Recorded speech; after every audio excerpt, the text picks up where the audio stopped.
Keltner channels are volatility-based bands that widen or narrow as volatility increases or decreases, similar to Bollinger Bands, but using average true range instead of standard deviation. This study is native to Thinkorswim. You'll add this study 3 times with different factor and color settings. Having it on the chart 3 times creates a visual channel flow, showing multiple support and resistance levels based on volatility. Click the gear icon to configure each one, changing the factor and the colors for all 3 plot lines. Set the factors to 1.0, 2.0, and 3.0. You can use the RGB color codes I have on the screen, or you can pick your own color combinations. Click the color box, then click More to access all the color options. If you are using your own color combinations, I would suggest setting the average line to the same color on all 3 studies.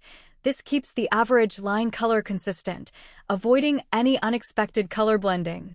I use lighter colors for the tighter bands and darker colors for the wider bands. The consistent baseline color gives you a clear reference line for the trend, while the gradient-colored bands create a visual channel flow that shows you exactly how far price has extended from the average. The middle average line is commonly referred to as the mean. This is the baseline.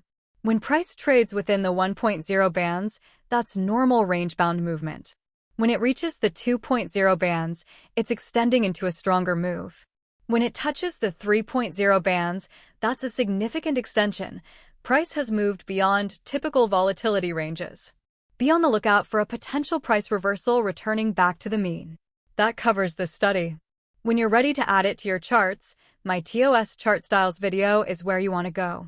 That's where I walk through my complete chart style setups and share the Flex Grid so you can use these studies too.